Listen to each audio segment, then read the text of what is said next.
देशद्रोह के आरोपी जेएनयू छात्र संघ अध्यक्ष कन्हैया कुमार की जमानत पर दिल्ली हाईकोर्ट में कल फैसला सुनाया जाएगा। आखिरी बहस में दिल्ली पुलिस ने यह मान लिया था कि उसके पास कन्हैया के देश विरोधी नारों का कोई वीडियो नहीं है और उसने चश्मदीद गवाहों के आधार पर गिरफ्तारी की थी।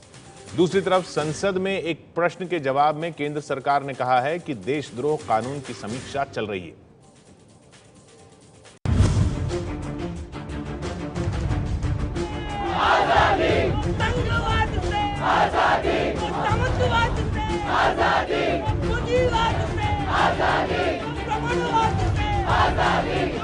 देश विरोधी नारे लगाने के आरोप में 12 फरवरी को गिरफ्तार किए गए दिल्ली की जवाहरलाल यूनिवर्सिटी के छात्र संघ अध्यक्ष कन्हैया कुमार की जमानत पर दिल्ली हाईकोर्ट 2 मार्च को फैसला सुनाने जा रही है। दिल्ली हाईकोर्ट ने दिल्ली पुलिस, दिल्ली सरकार और कन्हैया कुमार तीनों पक्षों की दलीलें सुनने के बाद 29 फरवरी को जमानत याचिका पर फैसला सुरक्षित कर लिया था। दिल्ली पुलिस की ओर से दलील दी गई थी कि उनके पास 9 फरवरी को जेएनयू परिसर में कन्हैया कुमार के देश विरोधी नारों का कोई वीडियो नहीं है, सिर्फ एक चैनल की फुटेज है, लेकिन गिरफ्तारी का आधार वीडियो नहीं बल्कि चश्मदीद गवाहों के बयान हैं। दिल्ली सरकार के वकील ने दिल्ली हाईकोर्ट के सामने कन्हैया को जमानत दिए जाने की पैरवी की थी। वहीं कन्हैया कुमार की ओर से दलील दी गई थी कि ना तो वो 9 फरवरी के कार्यक्रम का आयोजक था और ना ही उसने देश विरोधी नारे लगाए। वो तो वहां 2 पक्षों के बीच झगड़े को सुलझाने के लिए गया था, नारेबाजी बाहर से आए लोगों ने की थी। कन्हैया की जमानत याचिका पर सुनवाई करते हुए दिल्ली हाईकोर्ट ने दिल्ली पुलिस की जांच पर ही कई सारे सवाल खड़े कर दिए।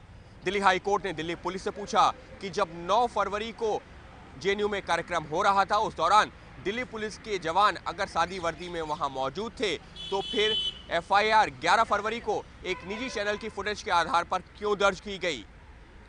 दिल्ली हाईकोर्ट ने इसके साथ ही दिल्ली पुलिस से जवाब मांगा कि क्या 9 फरवरी को जेएनयू में जो कार्यक्रम आयोजित किया गया था उसके आयोजकों में कन्हैया भी शामिल था। इसके साथ ही अगर 9 फरवरी को जेएनयू में कुछ बाहरी लोग आए भी थे तो उसके लिए कन्हैया को कैसे जिम्मेदार माना जा सकता है। सभी विटनेसेस ने अपने अपने बयान में अलग अलग अपने नारों का जिक्र किया है और उसमें कहा है कि कन्हैया भी वो नारे लगा रहा था। दिल्ली पुलिस का पक्ष ये था कि हमारे पास खाली इलेक्ट्रॉनिक एविडेंस नहीं है, हमारे पास सफिशिएंट एविडेंस है in the nature of ocular first I witnesses evidence, और उसको कोर्ट के सामने रखा गया और कोर्ट ने उसको कंसिडर किया। इन दलीलों पर अदालत का रुख तय करेगा कि 2 मार्च को देशद्रोह की धाराओं में गिरफ्तार हुए कन्हैया को जमानत मिलेगी या नहीं। कन्हैया की गिरफ्तारी को सही ठहराने वाले दिल्ली पुलिस के कमिश्नर बीएस बस्सी 29 फरवरी को रिटायर हो चुके हैं, लेकिन दिल्ली पुलिस अपने रुख पर कायम है। इस बीच कन्हैया पर देशद्रोह की धारा लगने से जुड़े एक सवाल पर गृह मंत्रालय ने कहा है कि वो देशद्रोह से जुड़ी धाराओं की समीक्षा कर रही है।